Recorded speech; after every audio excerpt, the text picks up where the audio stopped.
More than a week after the fall of Bashar al-Assad's dictatorship, we're now getting a sense of the magnitude of atrocities. Now, the video is just downright disturbing, but again, we need to see it. Across Syria, people are starting to uncover mass graves, digging up remains, using everything from heavy machinery to bare hands. And for good reason. Families have no answers about what happened to the loved ones who disappeared, detained by Assad's secret police. The new rulers are pushing for international legitimacy. Remember, they are sanctioned as terrorists. The rebel leader Abu Mohammed al-Jilani met the British in Damascus on Monday.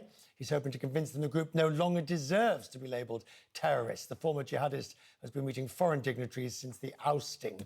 Kirsten Fontenrose was the senior director for Persian Gulf region in Donald Trump's National Security Council. With me now. Good to see you. Grateful for you. I guess at this point it's best case, worst case. How does either the EU, the US, navigate towards best case? And do they even have a vision of what best case looks like? That's such a good question. There is no best case yet, especially since many of our partner countries are taking these divergent approaches to what's happening on the ground so far. You have countries, including even Israel and Turkey, kind of doing land grabs, very likely hoping that they can use these potential land grabs in exchange in negotiations about border peace deals later on.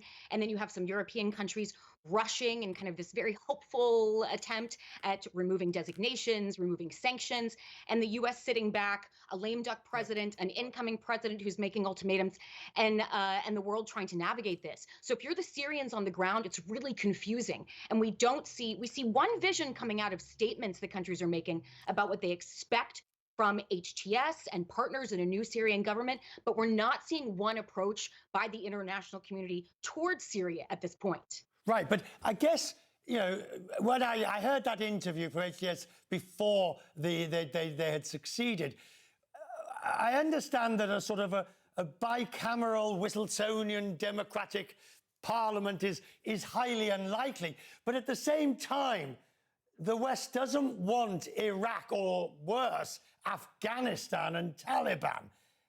Is it possible to have a strong Islamic country without the excesses of the others? It is possible. I don't know if we've seen it in modern history in the same way, not including some of the tenets that we've seen HTS use in places where they've been in power, issues like women's rights and minorities. But it's not entirely impossible. And I think most of the international community is really optimistic about it. But we have too many lessons learned in places where groups were given this kind of leverage and they blew it. Look at the Houthis, look at Hezbollah, organizations you mentioned, militias that are running part of Iraqi's parliament. They're just Afghanistan, right? There are just too many examples to point to. So one of the important points that folks are making is that this is slightly different because now any reconstruction in Syria will be so dependent on foreign aid that donors will get a vote they haven't necessarily had in these other contexts. Gosh, we must talk more on this as things progress. I'm grateful for your time and attention tonight. Thank you.